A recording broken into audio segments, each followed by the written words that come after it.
My parents skipped my graduation, said they were too busy. But when they saw my new $220,000 sports car on Instagram, my mom texted, "We're visiting this weekend. Make sure you're home." Before we get into it, don't forget to like and subscribe, and hit hype to boost this episode. Drop a comment below with your city or country. I'm always curious where viewers are joining from. The knock came at exactly 2:17 p.m. on a Saturday afternoon. 3 sharp raps, precise, confident, entitled. The kind of knock that wasn't asking for permission, the kind that assumed ownership. I set my coffee down, the mug clinking against the table harder than I meant. My pulse had already leapt ahead of me. My heart knew, even before my brain caught up. Through the frosted glass, 2 silhouettes hovered close together, unmoving, waiting, like they owned the air outside my door. I took a slow breath and opened it. There they were, my parents. Dressed in their we brunch at expensive places weekend outfits, the type of clothing designed not just to be worn, but to announce who they were. My mother in a flowy designer sundress I'd seen her brag about online, her oversized sunglasses gleaming like she'd stepped off a lifestyle magazine cover. My father in crisp khakis and a brand new polo, his watch catching every bit of sunlight, practically screaming, "We're doing well. Look at us." They were smiling. Not the soft, warm kind of smile you give someone you've missed. No. These were presentation smiles, PR smiles, the kind they used for Christmas cards and charity events. "Surprise," my mother sang, arms opening wide as if the last few years hadn't happened, as if they'd always been supportive, present, loving. But I didn't step forward. Instead, I shifted slightly, just enough for them to see who was standing behind me. The transformation was immediate. My mother's smile snapped like a brittle ornament. My father's grin disintegrated mid-breath. Their eyes widened first with confusion, then shock, then something darker. Not anger, not sadness. It was fear of losing control. "Oh," my mother breathed, her voice shrinking by the second. "We didn't know you had company." I let the sentence hang in the air. Let them feel it. Let them drown in it. A small, almost unnoticeable tremor ran through my mother's hand as she touched her necklace. The same nervous tick she had whenever something cracked her perfect world. My father's jaw tightened, his posture shifting as he tried to collect himself, tried to slip back into the role of the man who always decided how conversations went. "When we saw your car online, we thought," he began. I cut him off without raising my voice. "Funny," I said, calm as stone. "You didn't look this excited when I graduated." That hit them like a blunt force. My mother blinked hard. My father inhaled sharply, his facade faltering. Their perfect surprise visit suddenly looked more like an interrogation without a plan. "Can we come in?" my father asked, attempting a tone of authority he no longer had the right to use. I didn't move from the doorway. "That depends," I said, eyes steady on both of them. "Are you here because you actually want to see me, or are you here because you saw the car?" The silence afterward wasn't empty. It was loud, heavy, truthful for the first time in years. And this time, I was the one in control of the door. I can still remember every detail of my graduation day with painful clarity. It's funny how the worst moments of your life burn themselves into your memory with perfect resolution, while the good ones fade like old photographs. It was a Saturday in May, unseasonably warm for the time of year. The sun beat down on the outdoor ceremony, and I'd been sweating under my black graduation gown since we'd lined up an hour earlier. The stadium was packed, filled with families and friends, balloons and flowers, cameras and proud faces. I'd walked across that stage to receive my diploma, heard my name called over the loudspeaker, smiled for the official photographer, and then scanned the crowd for the faces I'd been looking for all day. They weren't there. The section I'd reserved seats in, the 4 chairs I'd carefully marked with ribbons so they'd know where to sit, remained empty. While every other graduate had family members screaming their names, waving signs, jumping up and down with pride, I had empty chairs and the growing realization that they weren't coming. I'd called them that morning, twice. The first time, my mother had answered with a yawning, "Hello?" that suggested I'd woken her up even though it was already 9 a.m. "Just wanted to make sure you're on your way," I'd said, trying to keep my voice light, trying not to sound desperate. "On our way where?" she'd asked. The question had hit me like a physical blow. "My graduation. It starts at 11. I told you about this months ago." A pause. Then, "Oh, right. Your graduation. What time did you say?" 11. I sent you the parking information and the seat numbers. Did you get my emails?" "Probably. You know I don't check email much. Listen, honey, we'll try to make it. Traffic might be bad, though." Try to make it. My college graduation, 4 years of work culminating in this single ceremony, and they'd try to make it if traffic wasn't too bad. The second call went to voicemail. So did the third and fourth. I'd sat through the entire ceremony with my phone on silent in my pocket, checking it every few minutes during the speeches, hoping for a text saying they were running late, that they were stuck in traffic, that they'd be there soon. Nothing. After the ceremony ended and everyone else was hugging their families, taking photos, celebrating, I'd walked alone to my car and checked my phone one more time. One text from my mother, sent an hour after the ceremony had ended. Sorry, something came up. Congrats, though. Something came up. 4 years of late nights and early mornings, of struggling through courses that challenged me, of working part-time jobs to pay for textbooks and rent, of pushing through anxiety and doubt and fear of failure. 4 years that had led to this one moment, this one day that was supposed to mean something, and something came up. I'd sat in my car in that parking lot, still wearing my cap and gown, and cried for the first time in years. Not the quiet, dignified tears of a sentimental moment, but the ugly, gasping sobs of someone who'd finally accepted a truth they'd been avoiding their whole life. My parents didn't care about me. Not really. Not in the way parents were supposed to care about their children. I wasn't the golden child. That title belonged to my older brother, who could do no wrong in their eyes. Every achievement of his was celebrated, every milestone marked with elaborate parties and social media posts documenting their pride. When he'd graduated high school, they'd rented a restaurant for the party. When he'd gotten his first job, they'd taken him on a cruise to celebrate. When he'd bought his first house, they'd helped with the down payment and spent weeks shopping for housewarming gifts. I was the other one, the spare, the backup child who existed in the background of family photos and family conversations, present but not really seen, acknowledged but not really valued. Growing up, I'd learned not to expect much. Birthday parties were small affairs, if they happened at all. My achievements were met with distracted nods and comments like, "That's nice, honey," before the conversation turned to whatever my brother was doing. When I'd been accepted to college, my mother's response had been, "Well, at least you got in somewhere." My brother had gotten into an Ivy League school. I'd gotten into a solid state university with a partial scholarship that I'd worked my ass off to earn. But in their eyes, his acceptance letter was worth celebrating, while mine was just fine. Expected. Nothing special. I'd swallowed it all, internalized the message that I wasn't worth their time or attention, convinced myself that maybe I was being too sensitive, that maybe I was imagining the favoritism, that maybe it was normal for parents to care more about one child than the other. But graduation day had crystallized it all into undeniable truth. They hadn't forgotten. They hadn't been stuck in traffic or had a family emergency. They'd simply chosen not to come because my achievements weren't important enough to interrupt whatever else they'd had planned that day. I'd driven home alone that day, still in my cap and gown, and made myself a promise. I was done trying to earn their love, done hoping that maybe this time would be different, that maybe this achievement would be enough to make them proud. I was going to build a life that mattered, not because it would impress them, but because it would prove to myself that I was worth more than they'd ever given me credit for. And I did exactly that. 5 years after graduation, I bought my dream car. It wasn't a sensible purchase. It wasn't practical or responsible or any of the things a financial advisor would recommend. It was a $220,000 V10 sports car, sleek and beautiful and completely excessive, and I loved every inch of it. I'd earned it, not through inheritance or luck or anyone's help, but through years of grinding, building my own business from nothing, taking risks that terrified me, working weekends and holidays and every spare moment I had. The business had started in my cramped studio apartment, just me and my laptop and an idea I wasn't sure would work. I'd created a software platform for small businesses, something I'd seen a need for during my own struggles trying to manage freelance work while in college. The first year had been brutal. I'd lived on ramen and coffee, taught myself to code through online tutorials and trial and error, reached out to potential clients with a confidence I didn't feel, and somehow, miraculously, landed my first few contracts. Year 2 had been slightly better. A few more clients, enough revenue to quit my day job and focus on the business full-time.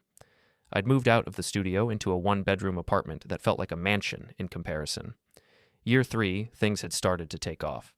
I'd hired my first employee, expanded my services, started getting referrals. The business wasn't just surviving anymore, it was growing. Year 4, I'd caught the attention of an investor who saw potential in what I was building. We'd met for coffee, which had turned into a 2-hour conversation about business models and growth strategies and vision. By the end of that meeting, she'd offered to not just invest, but to partner with me, bringing her experience and network and resources to help scale the company. Her name was Margaret, and she'd become more than an investor. She'd become a mentor, a guide, someone who saw potential in me that I was still learning to see in myself. She'd believed in me when I hadn't believed in myself, pushed me when I wanted to give up, celebrated my wins, and helped me learn from my failures. Year 5, everything had come together. Major contracts, expansion into new markets, revenue that I'd only dreamed about when I'd started. And finally, after years of sacrifice and work, I'd walked into a dealership and bought the car I'd been fantasizing about since I was 16. A Audi R8 V10, Nardo gray with black accents, 562 horsepower of pure automotive art. The salesman had probably thought I was just looking when I'd first walked in, young and dressed casually. But when I'd transferred the down payment from my business account and signed the paperwork, his demeanor had changed entirely. I'd driven it home with the windows down and the engine roaring, feeling more accomplished than I'd felt walking across that graduation stage 5 years earlier. That evening, I'd taken a single photo. Just the car in my driveway, golden hour light making it look even more beautiful than it already was. I'd posted it on Instagram with a simple caption, "Dreams don't work unless you do."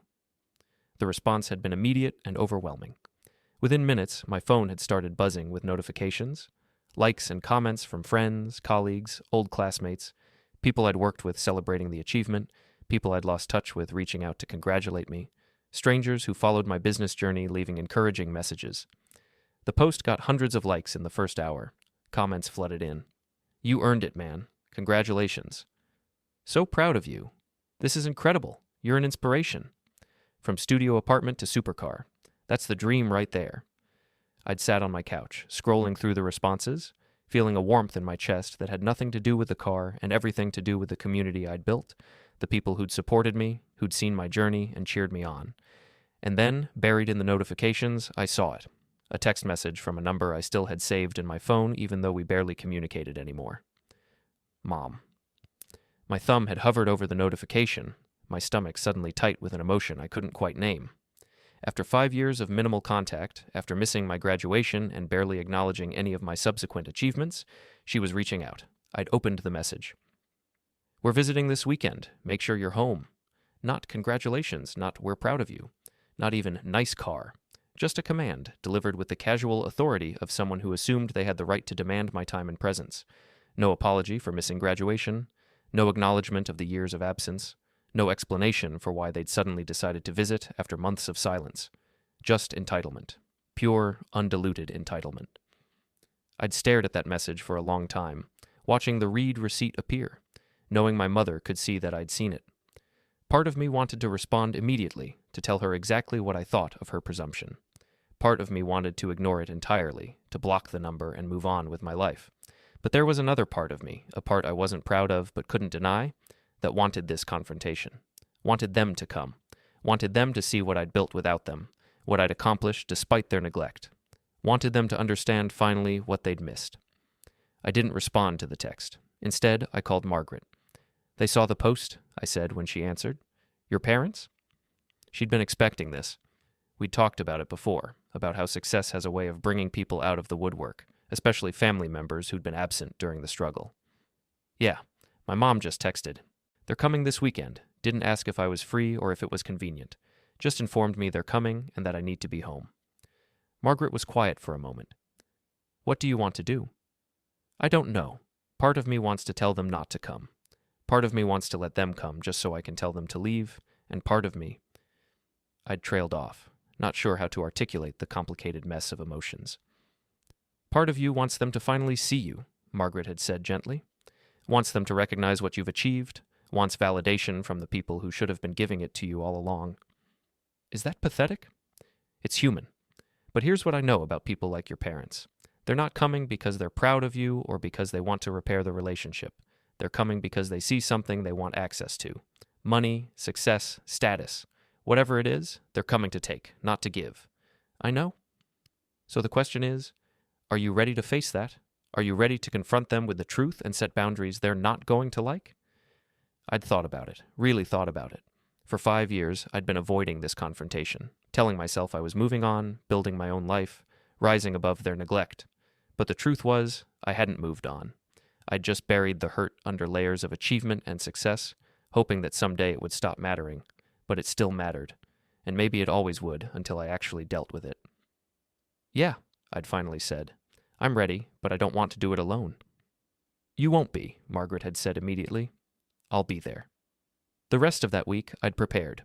Not just cleaning my house and making sure everything looked perfect, though I did that too, but preparing mentally, emotionally, for the conversation I knew was coming. Margaret and I had met for coffee on Thursday to discuss strategy. She'd brought a notebook, treating it like we were preparing for a business negotiation, which in a way, I supposed we were. First, she'd said, you need to be clear about what you want from this interaction. Is it closure, an apology, just the satisfaction of telling them off? I'd considered the question carefully. I want them to understand what they did. I want them to see the impact of their choices. And I want them to know that they don't get to waltz back into my life just because I have something they want. Margaret had nodded, writing it down. Good, clear objectives. Now let's talk about what they're going to do. Try to justify their behavior. Make excuses. Probably try to play the victim somehow. Exactly. And they're going to try to manipulate you emotionally. They'll use guilt, obligation, family loyalty. They'll remind you that they're your parents and that you owe them something. I don't owe them anything, I'd said, but even as the words left my mouth, I'd felt the old conditioning trying to assert itself. The voice in my head that had been trained since childhood to prioritize their feelings over my own, to accept blame for their failures, to believe that wanting their love and support was asking too much. You're right, you don't, Margaret had agreed. But they're going to try to convince you that you do. That's why I want to be there. Not to speak for you, but to provide backup. To remind you of your worth when they try to diminish it. To call out their manipulation when you might be too close to see it clearly. Won't that make them angry? Having you there? Margaret had smiled. Probably. And that's actually part of the strategy. People like your parents rely on being able to control the narrative, especially in private. Having a witness, someone who knows your story and stands with you, disrupts that control. They can't rewrite history or gaslight you as easily when there's someone else in the room who knows the truth. We'd planned it all out, where Margaret would sit, how she'd introduce herself, what signals we'd use if things got too heated. It felt calculated, maybe even cold, but I needed that structure. Needed to feel prepared for whatever they threw at me. One more thing, Margaret had said as we'd been leaving. When they arrive, don't let them take over your space. Don't let them walk past you and start touching your things and making themselves comfortable like they own the place. You control the entry. You control the conversation. This is your home, your life. They're guests, and not particularly welcome ones at that. Saturday morning, I'd woken up early and gone through my routine. Shower, breakfast, coffee. I'd cleaned the house, not because I cared what they thought of it, but because the act of cleaning gave me something to do with my hands, with my nervous energy. I'd parked the R8 in front of the house, prominently visible from the street. Let them see it. Let them see the concrete evidence of what I'd built without them. Margaret had arrived at 1 p.m., an hour before they were expected. She'd dressed professionally but casually, her presence calm and assured in a way that immediately made me feel more grounded. How are you feeling? She'd asked. Terrified, angry, ready, all of it at once. That's normal. Just remember, you're not that kid who needed their approval anymore. You're a successful business owner, a good person, someone who's built something real. They don't get to take that away from you. We'd sat in my living room, going over the plan one more time, when I'd heard a car pull up outside. My stomach had clenched, my heart rate spiking, all the carefully constructed confidence threatening to crumble. Margaret had squeezed my shoulder. You've got this. I'm right here. And then came the knock. I stood at the open door, my parents on the step looking increasingly uncomfortable as they registered Margaret's presence behind me, the silence stretched, heavy with unspoken tension. Well, my father finally said, forcing a laugh that sounded hollow, are you going to invite us in, or are we supposed to stand on the porch all afternoon? I asked you a question, I said, not moving. Are you here because you want to see me, or are you here because you saw the car? My mother's hand tightened on her purse. That's not fair. We're your parents. We wanted to visit our son. Is that so wrong? It is when you haven't wanted to visit your son for the past 5 years, I replied, when you couldn't even be bothered to show up to his graduation. We explained that, my father said, his voice taking on an edge. Something came up. You can't hold that against us forever. You didn't explain it. You sent a text that said, something came up, and never mentioned it again. My mother's eyes darted past me to Margaret, then to the R8 visible in the driveway, then back to me. I could see her calculating, trying to figure out the best approach.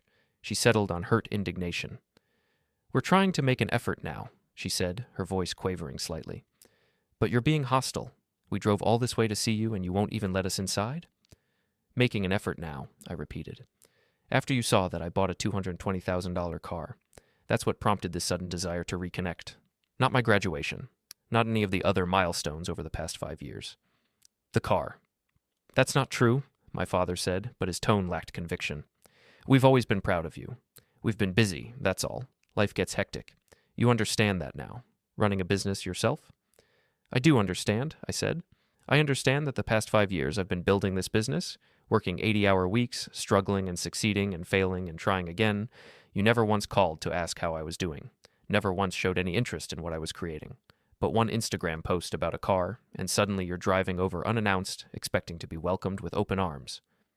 My mother's facade of hurt was cracking, revealing irritation underneath. So what? You're punishing us? You're our son. Family doesn't treat family this way. That's when Margaret stepped forward, moving to stand beside me in the doorway. Her presence was calm but commanding, and my parents' attention immediately shifted to her.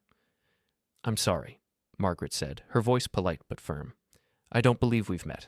I'm Margaret Chen. She extended her hand, forcing them into the social obligation of shaking it. I'm your son's business partner and investor. I've heard so much about you. The emphasis on so much wasn't subtle. My father shook her hand stiffly. My mother barely touched it before pulling back. We didn't realize he had company, my mother said, the unspoken message clear. You're intruding on a family matter. I invited her, I said. Margaret's been more family to me in the past 3 years than you've been in the past 10. My father's face flushed red. Now that's uncalled for. We're your parents. You can't compare us to some business associate. You're right, Margaret interjected smoothly. You can't compare. Because when your son was struggling to get his business off the ground, living on instant noodles and working himself to exhaustion, I was there. When he had his first major breakthrough and needed someone to celebrate with, I was there. When he doubted himself and needed encouragement, I was there. She paused, letting the words sink in. Where were you? The question hung in the air like a challenge. My parents exchanged glances, both looking caught off guard by Margaret's directness. We had our own lives, my father said defensively. Our own responsibilities. We can't be expected to drop everything every time. Every time what? I interrupted. Every time your son achieves something, every time he reaches a milestone, you didn't drop everything. You didn't drop anything. You just weren't there? That's not fair, my mother said again, her voice rising. You have no idea what we were dealing with. Your brother was going through his divorce. We had to help him. There it is, I said softly. My brother, of course. Margaret glanced at me, understanding in her eyes. We'd talked about this, about the golden child dynamic, about how everything always came back to my brother's needs taking priority over mine. Your brother needed us, my mother continued, not seeing the trap she was walking into. He was devastated. We had to be there for him. His divorce started 8 months after my graduation, I said. What was the excuse before that? Silence. My father cleared his throat. Look, we didn't come here to be interrogated on your doorstep. Can we please come inside and have a civil conversation like adults? No, I said simply. Both my parents looked shocked, as if the idea that I might refuse them entry to my own home hadn't occurred to them. No, my father repeated. No, because you didn't come here for a conversation. You came here because you want something, and I'm not interested in pretending this is a friendly family visit when we all know it isn't. That's ridiculous, my mother said. We came to see you. To see how you're doing, to be supportive. Then support me by being honest. You saw the car. You saw evidence that I'm doing well financially. And you saw an opportunity. So what is it? Do you need money? Want to ask if you can borrow the car? Hoping I'll take you on vacation? What exactly were you planning to ask for once you got inside? The direct confrontation seemed to throw them completely. My mother's mouth opened and closed without sound. My father's expression cycled through indignation, confusion, and finally settled on a kind of calculated reasonableness. We don't want anything from you, he said. But yes, we noticed you're doing well, and we're proud of that. Is it so wrong for parents to want to share in their child's success? Share in it, I repeated. Not celebrate it, share in it, which really means benefit from it, doesn't it? I've heard enough of this, my mother said, her composure finally breaking entirely. We're your parents. We raised you, fed you, put a roof over your head. Maybe we weren't perfect, but we did our best. And this is how you repay us? By being cruel and ungrateful? Ungrateful, I said, the word tasting bitter. You know what I'm not grateful for? I'm not grateful that you missed my graduation. I'm not grateful that you made me feel invisible my entire childhood. I'm not grateful that every achievement I worked for was dismissed while everything my brother did was celebrated. I'm not grateful that the first time in 5 years you've shown any interest in my life is when you saw evidence I have money. That's not, my father started, but Margaret cut him off. I think we need to address the elephant in the room, she said. You abandoned your son on one of the most important days of his life, not because of an emergency, not because something truly unavoidable came up. You simply didn't prioritize him, and now you want him to prioritize you. Can you see how that's a problem? My mother turned her icy stare on Margaret. This is between us and our son. You have no right. I have every right, Margaret interrupted calmly. Because he invited me, because I care about him, and because someone needs to say what he's been too kind to say. She turned to look at me, then back at my parents. You failed him. As parents, you failed him. And now you want to reap the benefits of his success without acknowledging that failure, without apologizing, without doing any of the work required to repair the relationship you broke. We didn't break anything, my father said, but his voice lacked strength. He's being oversensitive, holding grudges. I'm holding you accountable, I corrected. There's a difference. My mother's eyes were shining with tears now, whether from anger or genuine emotion, I couldn't tell. So what? You're cutting us off? You're too good for your own parents now. I'm protecting myself, I said, from people who only value me when I have something they want. The atmosphere had shifted from uncomfortable to openly hostile. My mother dabbed at her eyes with a tissue she'd pulled from her purse, playing up the emotion. My father had his arms crossed, his jaw tight with barely contained anger. This is absurd, my father said. You're making us out to be villains when all we did was come to visit. Then tell me, I said, my voice steady despite the adrenaline coursing through my veins. Tell me honestly why you decided to visit today. Why now, after 5 years of barely any contact? They exchanged glances again, that wordless communication of couples who'd been together for decades. My father's expression said, "Handle this." And my mother straightened, composing herself. Fine, she said, her tears evaporating as quickly as they'd appeared. You want honesty? Yes, we saw your post. Yes, we saw that you're doing well. And yes, we thought it was time to reconnect. Is that what you want to hear? It's a start, I said. Keep going. Keep going? She repeated, confused. Why did seeing that I'm doing well make it time to reconnect? Why wasn't it time when I graduated, or when I started my business, or when I got my first apartment? Why only now? My father sighed heavily, the sigh of someone being forced to explain something painfully obvious.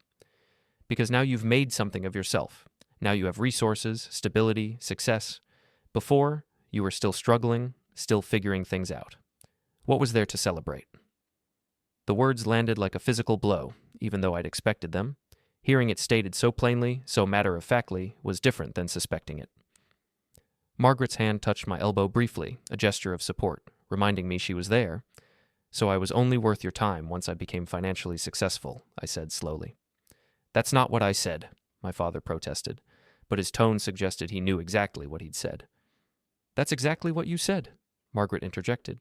His achievements only mattered to you once they came with a dollar sign attached. You don't understand, my mother said, directing her words at Margaret as if I wasn't standing right there. Parenting is complicated. Sometimes you have to prioritize. We had limited time and energy, and we had to make choices. You had to choose which child to show up for, I said, and you consistently chose my brother. Your brother needed more support, my mother said defensively. He was more sensitive, more vulnerable. You were always so independent, so capable. You didn't need us the way he did. Did you ever consider, Margaret said quietly, that maybe he seemed so independent because he had no choice? That maybe he learned early that his needs wouldn't be met, so he stopped expressing them? The question seemed to genuinely perplex my mother, as if the idea that my independence was a survival mechanism rather than an inherent trait had never occurred to her. We did our best, she said finally, falling back on the defense every inadequate parent eventually resorts to. Your best wasn't good enough, I said, and the simple truth of it seemed to stun them both. How dare you, my father said, his voice low and dangerous, after everything we provided for you. The clothes, the food, the education. The bare minimum, I finished. You provided the bare minimum of material necessities while withholding the emotional support every child needs. And now you want credit for doing the least you were legally obligated to do?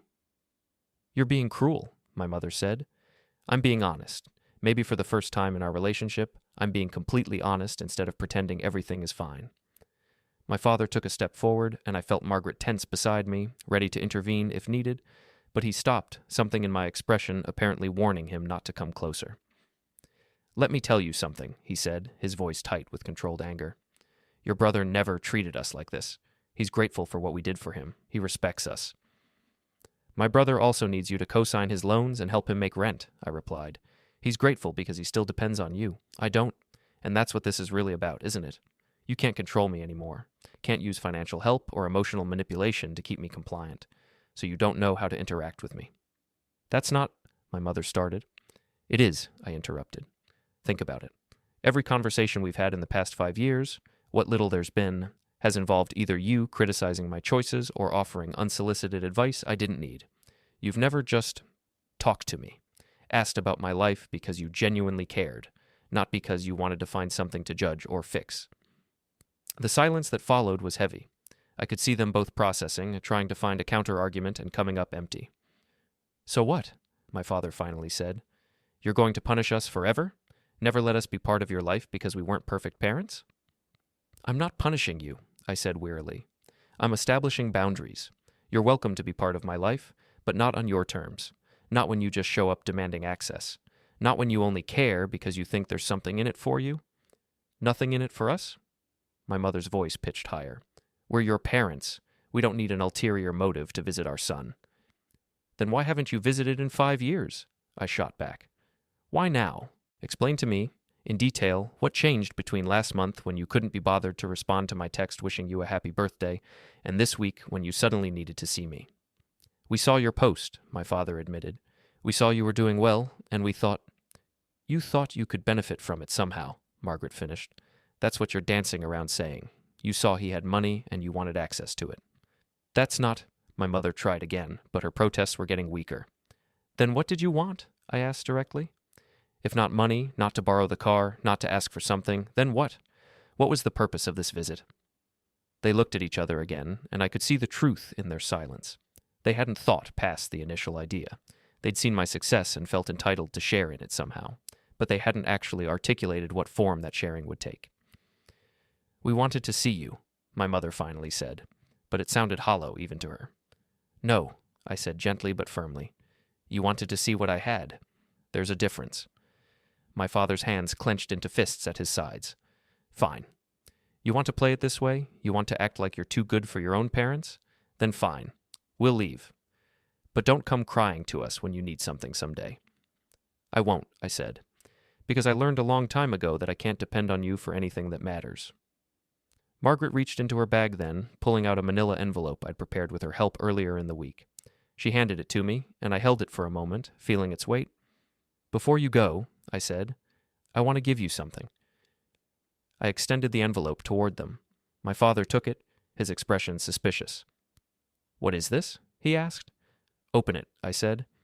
He did, pulling out the contents while my mother peered over his shoulder. I watched their faces as they processed what they were seeing. The first page was a screenshot, printed in color on high-quality paper. It showed a text conversation from 5 years ago, my mother's contact name clearly visible at the top. The messages were simple. Me. "Graduation is at 11. I have seats saved for you. Can't wait to see you there. Mom. Okay." And then, sent 3 hours after the ceremony had ended. Mom. "Sorry, something came up. Congrats, though." My father's hands trembled slightly as he turned to the next page. It was another screenshot, this time from social media. My brother's graduation party, posted by my mother herself. The caption read, "So proud of my graduate. We're blessed to have such an amazing son. Celebrating with family today. Proud mom? Graduation, touch on family first."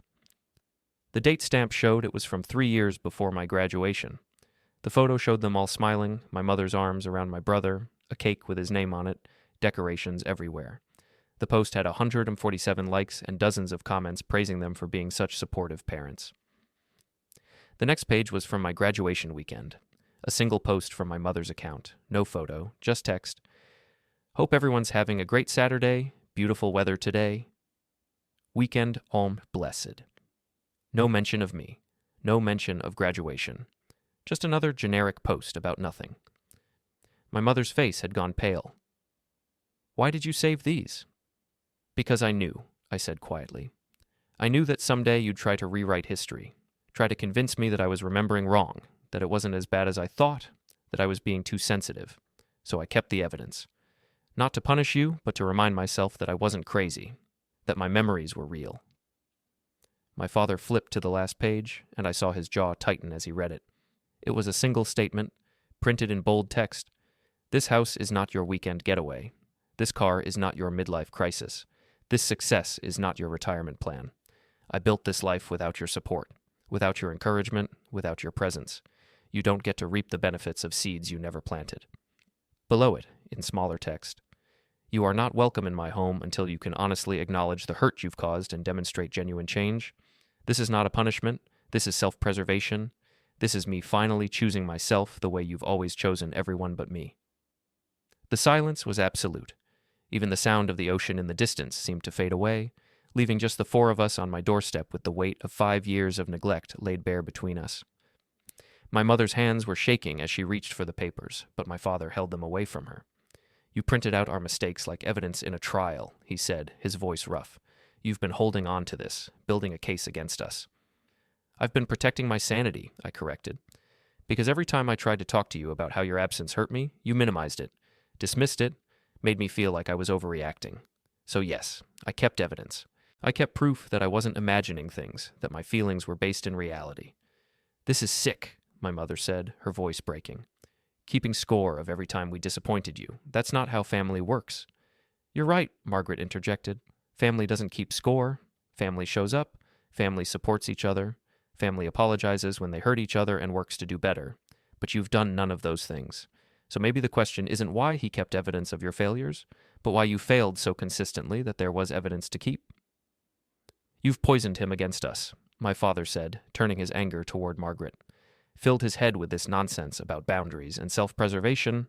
He was fine before you came along. He wasn't fine, Margaret said calmly. He was surviving. Pretending he was fine because admitting he wasn't would mean facing the truth about how his own parents had failed him. I didn't poison him against you. I helped him see that he deserves better than what you've given him.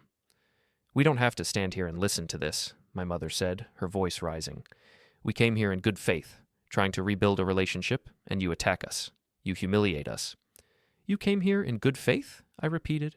You came here unannounced, without asking if it was convenient, without acknowledging years of absence, expecting to be welcomed because you're my parents. That's not good faith. That's entitlement. My father crumpled the papers in his fist. Fine. You want to cut us off? Consider it done. Don't expect any help from us ever again. I've never expected help from you, I said. That's the point you keep missing. I learned a long time ago that I was on my own. This isn't me cutting you off. This is me finally admitting that you were never really there to begin with. My mother's tears were real now, streaming down her face, her careful makeup running, but whether she was crying from genuine remorse or from wounded pride, I couldn't tell. I'm your mother, she said, her voice breaking. I love you. How can you say such horrible things? Because they're true, I said gently, and because I need you to hear them. I need you to understand that love isn't just a word. It's not just biology, it's action. It's showing up, it's being present, it's seeing your child for who they are and valuing them anyway. You haven't done any of that for me, so when you say you love me, it's just words, empty words that don't match your actions. We're done here, my father said, grabbing my mother's arm. Come on, we're not going to stand here and be insulted. Accountability isn't an insult, Margaret said. It's just uncomfortable. My father glared at her, then at me. This is your choice. Remember that. You're choosing to destroy this family. I'm choosing to stop pretending we had a healthy family in the first place, I corrected. There's a difference. They turned to leave, my father still gripping my mother's arm, both of them radiating fury and wounded pride. But my mother paused at the bottom of the steps, turning back to look at me. That car, she said, gesturing toward the R8. That car cost more than we spent on your entire childhood, and you accuse us of not providing for you. The statement was so absurd, so perfectly encapsulating everything wrong with their perspective, that I almost laughed. You're right, I said.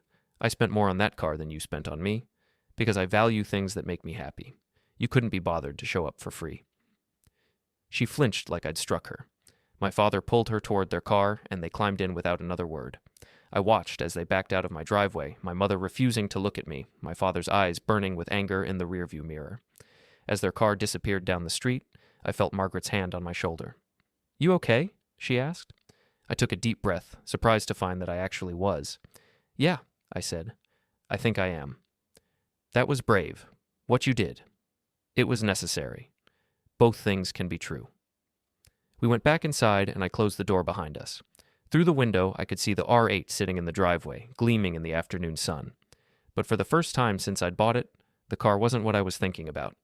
I was thinking about how I'd finally said all the things I'd needed to say, how I'd finally stood up for myself, for the child I'd been and the man I'd become, how I'd finally drawn a line and refused to accept less than I deserved. Margaret made us both coffee, and we sat on my couch in comfortable silence for a while. Do you think they'll ever come back? I finally asked. Try to reconcile? Honestly, I don't know. People like that. Sometimes they double down. Sometimes the confrontation forces them to reflect and change. Most of the time, they just find someone else to blame. I'm prepared for them not to change, I said. I think I've finally accepted that who they are isn't who I need them to be. That's a hard acceptance to reach, but a necessary one. Margaret nodded, sipping her coffee. You know, when I first invested in your business, I saw your work ethic, your vision, your determination, but I didn't see you. Not really. It took time to understand where all that drive came from. Trying to prove I was worth something, I said quietly. Trying to create the life and the success that would force them to see you. Except it didn't work, did it? Because they didn't see you succeeding. They saw an opportunity. Yeah. So now what? Margaret asked. Now that you've had this confrontation, now that you've set these boundaries, what comes next? I thought about the question, looking around my living room, my home, the life I'd built, the business I'd created, the friendships I'd forged, the community I'd become part of, all of it built without their help, without their support, without their presence. Now I keep living, I said. I keep building. But this time, I do it for me. Not to prove anything to them, not to earn validation I'm never going to get. Just for me and for the people who actually show up. That sounds healthy. It feels healthy. For the first time in my life, I feel like I can breathe without that weight of expectations and disappointment. My phone buzzed on the coffee table. For a moment, my stomach tightened, expecting it to be one of my parents. But it was just a notification from the business, a client confirming a meeting for next week. Life goes on, Margaret observed. Yeah, I agreed. It does. We finished our coffee in comfortable silence.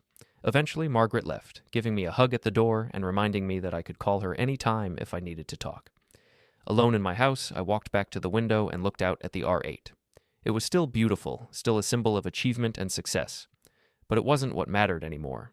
What mattered was that I'd stood up for myself, that I'd set boundaries, that I'd chosen my own peace over their convenience. What mattered was that I'd finally learned the lesson I should have learned years ago. That family who only shows up for your success was never really family at all. I thought about the empty seat at graduation, about all the times I'd convinced myself their absence didn't hurt, that I was fine, that I didn't need their validation. I hadn't been fine.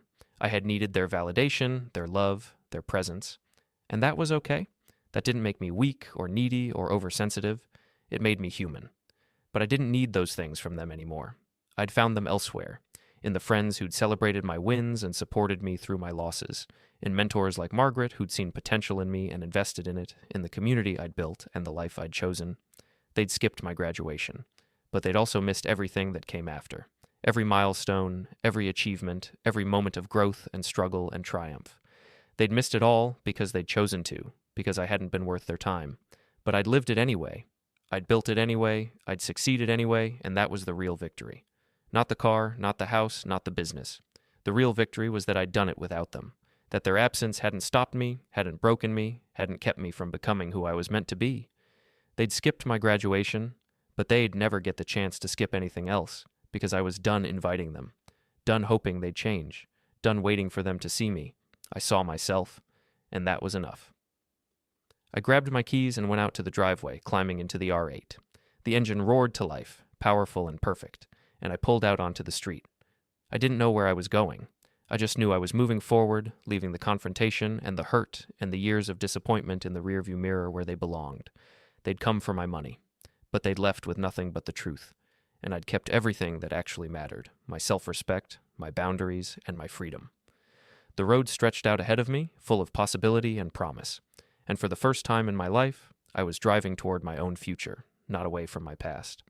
That felt like the real graduation, the real milestone, the real moment of becoming who I was always meant to be.